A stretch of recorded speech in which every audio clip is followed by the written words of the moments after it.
Me llamo Isabela Mendoza y nací con una cuchara de oro en la boca. De hecho, probablemente era de platino, considerando la fortuna de mi familia. Soy la heredera de uno de los imperios empresariales más grandes de México, con negocios que abarcan desde la minería hasta las telecomunicaciones, repartidos por toda Latinoamérica. Vivo en una mansión en las Lomas de Chapultepec, la colonia más exclusiva de la Ciudad de México, en una finca de 2 hectáreas con jardines diseñados por el mismo paisajista que trabajó para hoteles de lujo en Cancún. La casa principal cuenta con 42 habitaciones, incluyendo una biblioteca con libros raros, un cine privado, un spa completo y una bodega con vinos que valen más de lo que mucha gente gana en un año. A los 28 años, debería haber vivido un cuento de hadas. Acababa de casarme con Alejandro Herrera, heredero de otra familia tradicional mexicana, en una ceremonia que costó más de 2 millones de pesos y que apareció en la portada de la revista Hola, México. La fiesta tuvo lugar en la Hacienda San Gabriel de Las Palmas, en Morelos, con 400 invitados, entre políticos, empresarios e incluso algunas celebridades de telenovelas. Alejandro era todo lo que una familia como la mía podía desear. Licenciado en negocios por la Universidad Iberoamericana, con un MBA por Harvard, con dominio de 4 idiomas y heredero de una fortuna aún mayor que la nuestra. Nuestro matrimonio no fue solo la unión de 2 personas, sino la fusión de 2 imperios económicos. 8 meses después de la boda, descubrí que estaba embarazada. Ambas familias celebraron la noticia con euforia. Al fin y al cabo, este bebé no solo sería nuestro primer hijo, sino también el futuro heredero de una fortuna inimaginable. Durante mi embarazo, me trataron como a una joya preciosa. Tuve acceso a los mejores médicos privados del país, un equipo de nutricionistas, entrenadores personales especializados en embarazo e incluso una psicóloga perinatal, para asegurarme de que estuviera emocionalmente preparada para la maternidad. Cuando nació Santiago, en una clínica privada de Polanco, un lluvioso día de septiembre, pensé que por fin había encontrado el propósito que siempre me había faltado. Lo sostuve en brazos por primera vez y sentí una conexión que nunca antes había experimentado. Un amor puro e incondicional que no tenía nada que ver con el dinero ni el estatus social. Pero los primeros meses de la maternidad resultaron ser mucho más difíciles de lo que había imaginado. Santiago era un bebé difícil. Lloraba mucho por la noche. Tenía cólicos constantes y siempre parecía inquieto. Yo, que nunca había cuidado de una mascota, me sentía completamente perdida. Isabela, me dijo mi madre, Esperanza Mendoza, durante una de sus visitas matutinas, necesitas ayuda profesional. Una nodriza con experiencia, quizás una niñera que haya trabajado con familias prominentes. Mi suegra, Dolores Herrera, coincidió plenamente. Tenemos contactos con las mejores agencias, mujeres que han cuidado a hijos de presidentes e importantes industriales. Santiago merece la mejor atención posible. La idea de que un desconocido cuidara a mi hijo me incomodaba, pero estaba tan agotada que finalmente acepté. Alejandro, quien pasaba la mayor parte del tiempo viajando por negocios, apoyó plenamente la decisión. Cariño, le dijo una de las pocas noches que pasó en casa, tú también tienes que cuidarte. Una madre cansada y estresada no puede darle lo mejor a su hijo. Así llegamos a Carmen Ruiz. Carmen tenía 52 años, con el pelo canoso siempre recogido en un moño pulcro, y ojos marrones que transmitían una serenidad que yo envidiaba. Nació en Oaxaca, en el seno de una familia campesina, y llegó a la Ciudad de México a los 16 años en busca de mejores oportunidades. Durante la entrevista, sentada en el salón con vistas a nuestros jardines, Carmen contó su historia con una sencillez que me conmovió inesperadamente. Señora Isabela, dijo, con las manos callosas apoyadas en el regazo, he cuidado a 17 niños en mi vida. Algunos eran de familias adineradas, otros de clase media. He aprendido que todos los bebés, ricos o pobres, necesitan lo mismo: amor, paciencia y verdadera presencia. Cuando le pregunté sobre su experiencia, Mencionó haber trabajado para el exgobernador de Jalisco, un industrial regiomontano y una familia diplomática. Todas sus recomendaciones fueron impecables. Tengo 6 hijos, continuó, todos criados con dignidad y sólidos valores. El mayor es ingeniero, mi hija mediana es maestra, y los demás siguen su propio camino con honestidad. Lo que más me impactó fue cuando Santiago, que estaba en mi regazo durante la entrevista, dejó de llorar en cuanto Carmen se acercó. Ella no lo tocó, solo emitió unos suaves sonidos en español, y él se calmó al instante. ¿Saben cuando alguien entiende a los niños?, explicó Carmen con una pequeña sonrisa. Contraté a Carmen el mismo día. Durante los primeros meses, nuestra rutina se asentó casi por arte de magia. Carmen llegaba a las 6 de la mañana, preparaba los biberones de Santiago con precisión científica y se encargaba de los cuidados básicos con una eficiencia que me impresionaba. Santiago, que lloraba constantemente conmigo, siempre estaba tranquilo en sus brazos. ¿Cómo lo haces?, pregunté una mañana, después de verla calmar a Santiago en apenas unos minutos. Paciencia, señora. Y experiencia. Cada bebé tiene su propio lenguaje. Santiago te está diciendo lo que necesita. Solo tienes que aprender a escuchar. Poco a poco, comencé a observar a Carmen con más atención. No solo cuidaba mecánicamente de Santiago, había una ternura genuina en cada gesto. Cuando le cambiaba los pañales, conversaba tranquilamente con él sobre los planes del día. A la hora del baño, le cantaba canciones de cuna tradicionales oaxaqueñas que su propia abuela le había cantado. Para empezar, agua. Tibia, dijo, comprobando la temperatura con el codo. Hoy jugaremos en el jardín, si el tiempo lo permite. Tu mamá dijo que te gusta mirar las flores. Me escondía en la puerta del dormitorio, observando estas interacciones íntimas. Había algo en la forma en que Carmen se relacionaba con Santiago que me conmovió profundamente. No lo trataba como un objeto valioso que necesitaba conservación, sino como una personita que merecía respeto y cariño. Una tarde, unos 3 meses después de que Carmen empezara a trabajar con nosotros, llegué temprano a casa después de una comida benéfica y oí risas en el jardín. Fui a investigar y encontré a Carmen jugando con Santiago en el césped, a la sombra de un jacarandá centenario. Santiago, que entonces tenía 8 meses, estaba sentado sobre una manta colorida, intentando alcanzar las burbujas que Carmen le soplaba. Cada vez que una burbuja explotaba, aplaudía y reía con una alegría pura que rara vez veía cuando jugaba con él. «Genial, Santiago», lo animó Carmen. «Ahora intenta atrapar a este». Estaba sentada en el césped, con su uniforme impecable manchado de tierra, completamente concentrada en mi hijo. No había nadie mirándola, ningún jefe al que impresionar. Era solo una mujer jugando con un niño porque realmente lo disfrutaba. En ese momento, sentí una punzada de envidia que me sorprendió. Carmen parecía tan natural, tan conectada con Santiago de una manera que a mí, su propia madre, me costó mucho lograr.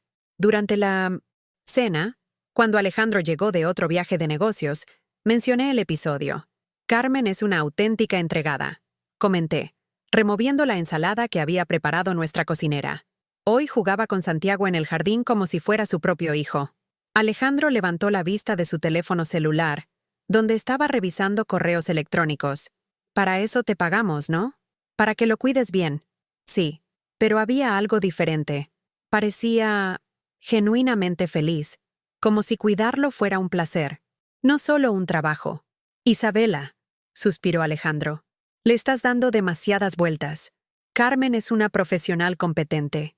Lo importante es que Santiago esté bien cuidado». Pero no podía dejar de pensar en esa escena. Esa noche, tumbada en nuestra cama king size con una vista panorámica de la ciudad iluminada, me pregunté cuándo había sido la última vez que había jugado con mi hijo con tanta espontaneidad. La dolorosa verdad era que, a pesar de todo mi amor por Santiago, me sentía incompetente. Como madre, había crecido con niñeras, institutrices y tutoras. Ella nunca había tenido la oportunidad de desarrollar su instinto maternal natural. Para mí, ser madre era como un papel que interpretaba, siguiendo un guión escrito por otros. Carmen, por otro lado, parecía saber intuitivamente lo que Santiago necesitaba en cada momento. Cuando estaba molesto, lo acostaba boca abajo y le masajeaba la espalda con movimientos circulares. Cuando parecía aburrido, inventaba juegos sencillos con objetos cotidianos. Una cuchara de madera se convertía en un micrófono, una sartén en un tambor. Empecé a notar pequeños detalles en la relación de Carmen con Santiago, que revelaban una sabiduría maternal que envidiaba en secreto. Nunca lo apuraba cuando exploraba algo nuevo.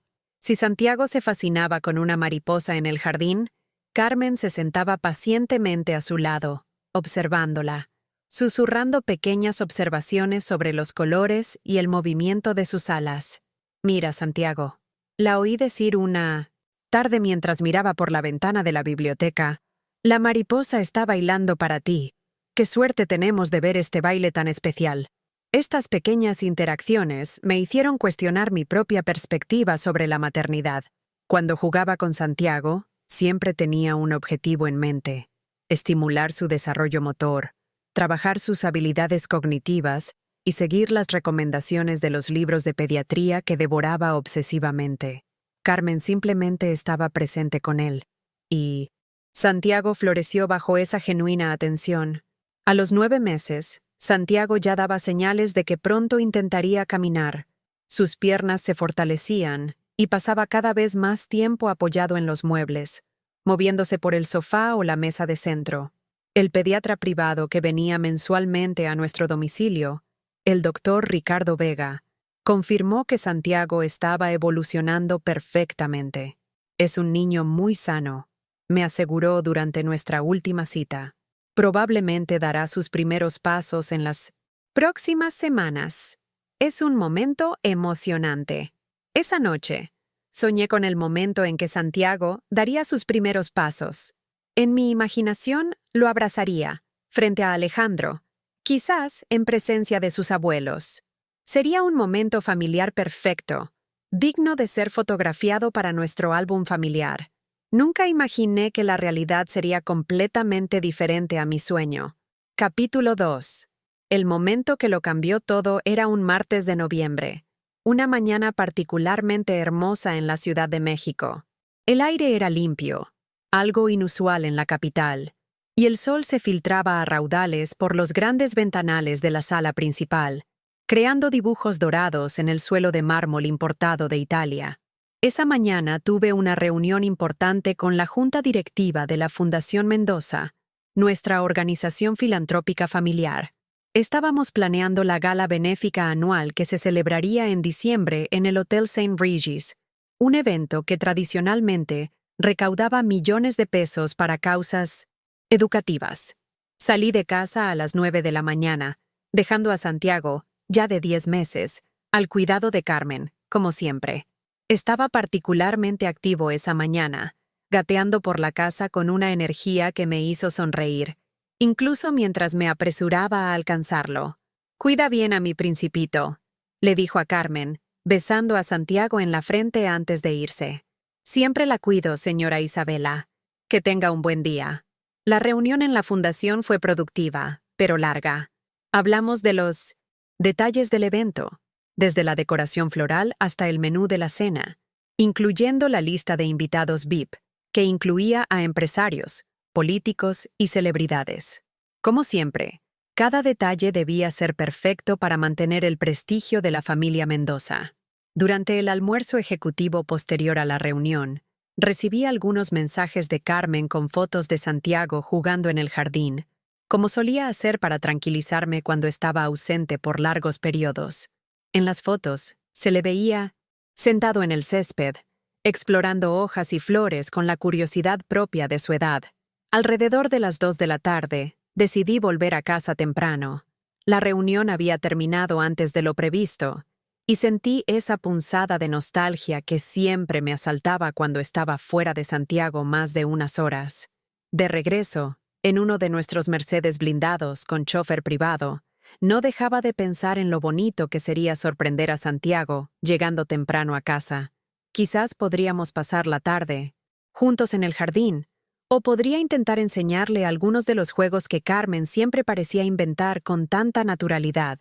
Al llegar a casa, noté un silencio inusual.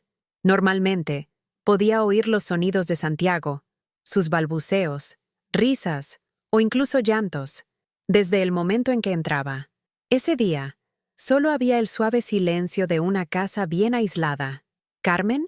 La llamé, quitándome los zapatos en la entrada, como siempre hacía, para no rayar el suelo de mármol. No hubo respuesta inmediata. Recorrí la casa, revisando primero la cocina, luego el cuarto de juegos que habíamos preparado especialmente para Santiago y, finalmente, la sala de estar principal. Fue entonces cuando oí las voces.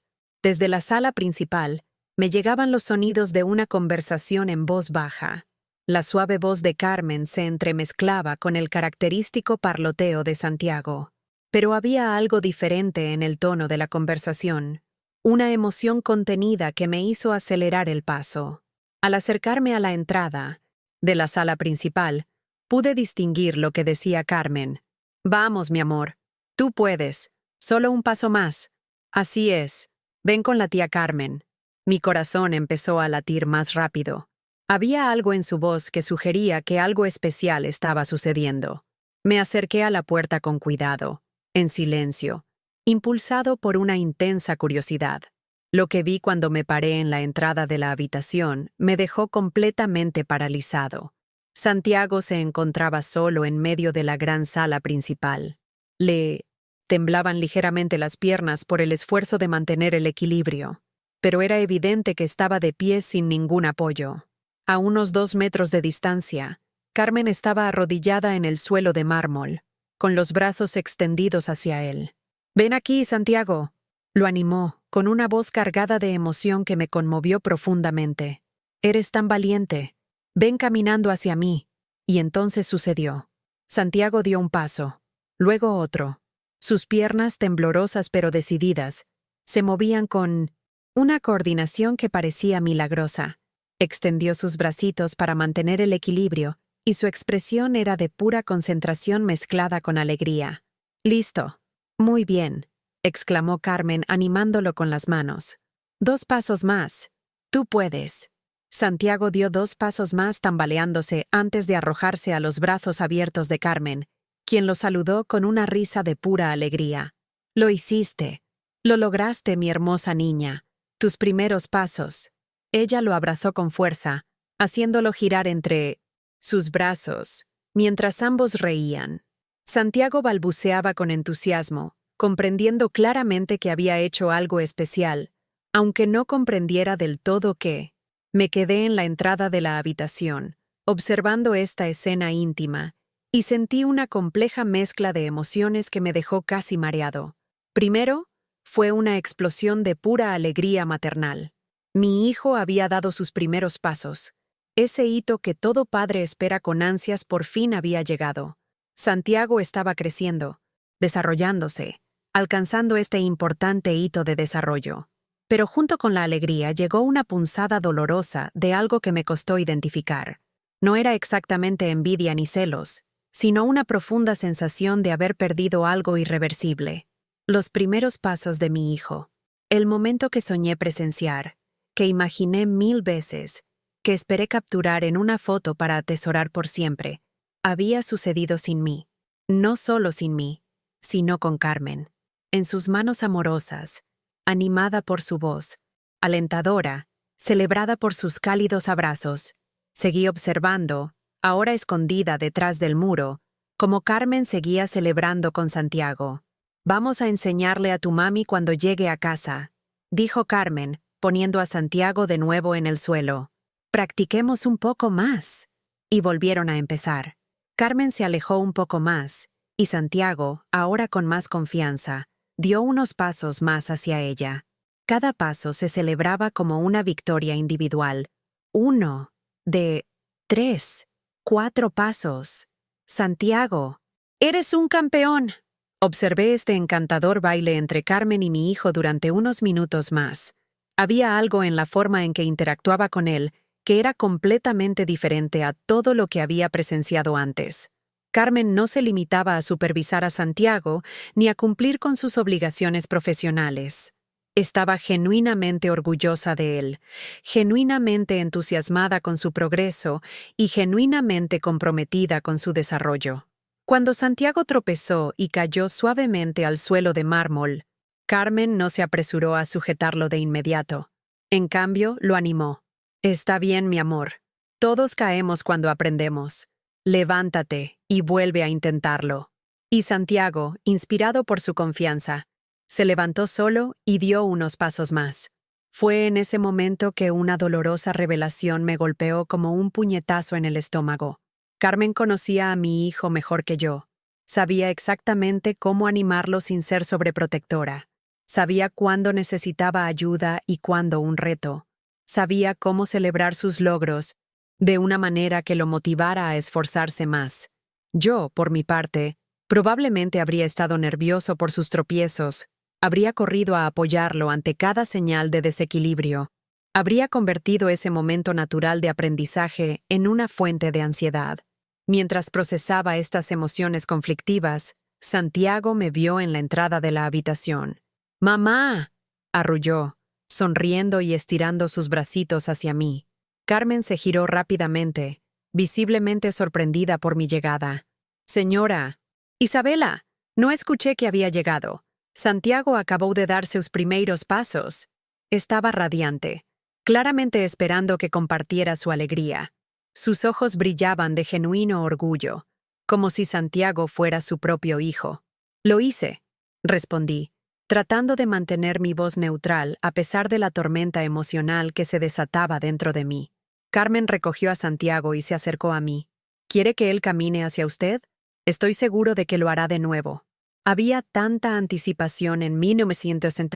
Su voz, tanto entusiasmo genuino por compartir este momento conmigo, que sentí que mi corazón se rompía un poco más. «No», dijo, quizá con más frialdad de la que pretendía. «Creo que ya es suficiente por hoy». La expresión de Carmen cambió ligeramente.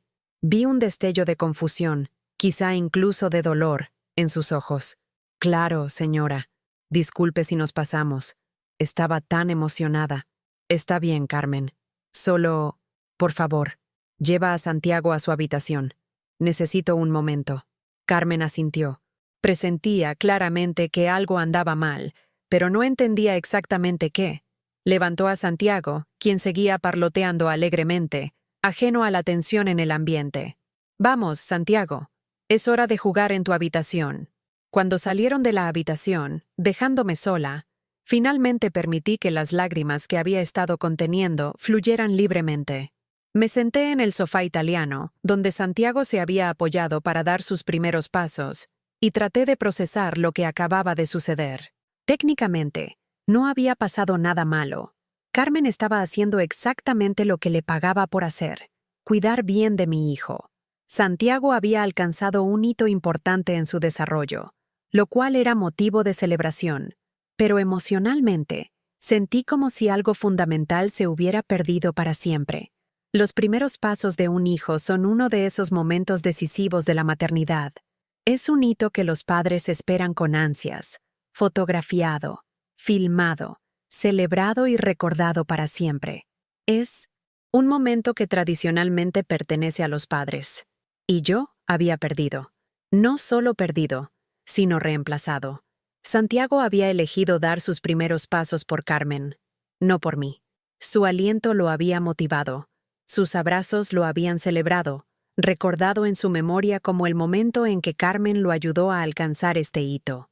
Sentado en esa lujosa habitación, rodeado de arte caro y muebles de diseño, me sentí profundamente solo. Por primera vez, comencé a cuestionar no solo mi competencia como madre, sino también mi lugar en la vida de mi propio hijo. Capítulo 3. El doloroso descubrimiento y la reflexión. En las 2 semanas posteriores a los primeros pasos de Santiago, mi relación con Carmen cambió de forma sutil pero notable. Me volví más observadora, más crítica, más atenta a cada interacción entre ella y mi hijo.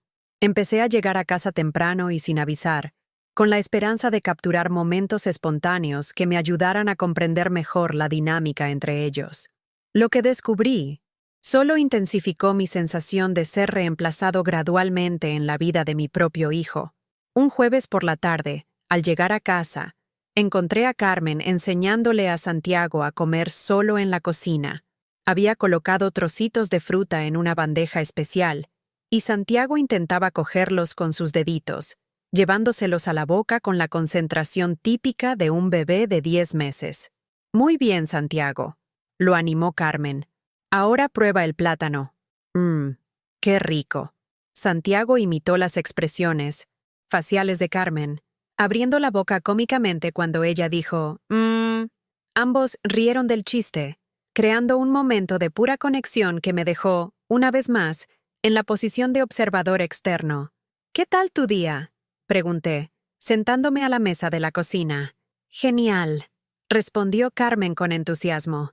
Santiago se comió todo su puré de verduras en el almuerzo, durmió 2 horas por la tarde, y ahora está practicando a comer solo. ¿Es tan inteligente?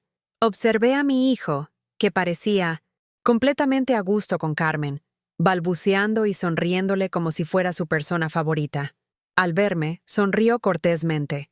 Esa sonrisa que se le dedica a alguien conocido, pero no necesariamente especial. Santiago, llamé, extendiéndole los brazos. Ven con mami. Me miró, luego a Carmen, y luego volvió a jugar con su comida. No hubo rechazo activo, pero tampoco el entusiasmo que esperaba de un hijo hacia su madre. Carmen, percibiendo mi incomodidad, animó suavemente a Santiago. Ve con tu mami, mi amor. Ella te extrañó. Santiago extendió obedientemente sus bracitos hacia mí, pero de una manera que parecía más obediencia que deseo genuino. Esa noche, durante la cena, le conté a Alejandro mi creciente preocupación. Tengo la sensación de que Santiago está más apegado a Carmen que a mí, admití, revolviendo el risotto que había preparado nuestro cocinero. Alejandro levantó la vista de su teléfono celular, donde estaba respondiendo correos electrónicos del trabajo. Isabela, esto es ridículo. Eres su madre. Carmen es solo una empleada, pero pasa más tiempo con ella que conmigo. Estuvo presente en sus primeros pasos, en sus primeros intentos de comer solo, probablemente la primera vez que dijo, «Mamá». «Espera», me interrumpió Alejandro. ¿Santiago ya dijo mamá? La pregunta me impactó como una bofetada. No lo sabía. No estaba seguro de si Santiago ya había dicho su primera palabra, porque yo no estaba presente para oírla la mayor parte del tiempo. No lo sé, admití, profundamente avergonzado. Tendré que preguntárselo a Carmen. Alejandro suspiró y colocó su celular sobre la mesa. Isabela, quizá exageras. Carmen es una profesional competente en su trabajo. Que Santiago esté bien cuidado debería tranquilizarte, no preocuparte. Pero siento que me estoy perdiendo los momentos importantes de su vida. Entonces pasa más tiempo en casa, sugirió Alejandro, como si fuera la solución más obvia del mundo. No tienes que trabajar. Tenemos dinero para varias generaciones. Pero esta sugerencia solo me frustró aún más. Trabajaba en la fundación familiar no por necesidad económica, sino porque necesitaba algo que le diera sentido a mi vida, más allá de ser esposa y madre. La idea de quedarme en casa todo el día, compitiendo con Carmen por la atención de mi propio hijo, me parecía deprimente. A la mañana siguiente, decidí hablar con Carmen sobre Santiago. La encontré en el jardín, donde jugaba con él sobre una manta tendida bajo el jacarandá. Santiago practicaba ponerse de pie solo, apoyándose en Carmen. «Carmen, ¿puedo hablar contigo?» «Por supuesto, señora Isabela». «Santiago, quédate aquí y juega un rato». Caminamos hasta el banco de piedra cerca de la fuente ornamental, donde pudimos hablar en privado. Quería preguntarle sobre el desarrollo de Santiago. ¿Ya dijo su primera palabra? Carmen sonrió con cariño. Sí, hace 3 semanas. Dijo agua cuando tenía sed durante la merienda. Luego dijo más cuando quería más comida. Y ayer dijo algo que sonaba como Carme, intentando decir mi nombre. Cada revelación era como una pequeña puñalada en el corazón. 3 hitos importantes. Primera palabra, segunda palabra, primer intento de decir el nombre de alguien, y los había pasado por alto todos. ¿Y mami? ¿Ya intentó decir mami? Carmen dudó por un momento y vi compasión genuina en sus ojos. No con claridad, señora. A veces balbucea mamá, pero no se dirige a usted específicamente. Intenté mantener la compostura, pero Carmen era demasiado observadora como para no notar mi tristeza. Señora Isabela, dijo suavemente, ¿puedo ser honesta con usted? Asentí, aunque tenía miedo de lo que pudiera decir. Santiago es un niño maravilloso, pero necesita constancia. Necesita saber que la persona que lo cuida siempre estará ahí. Cuando estás ahí, eres cariñoso y atento, pero no estás ahí muy a menudo. Sus palabras fueron dichas con suavidad, pero impactaron con dolorosa precisión. No estoy criticando, continuó Carmen.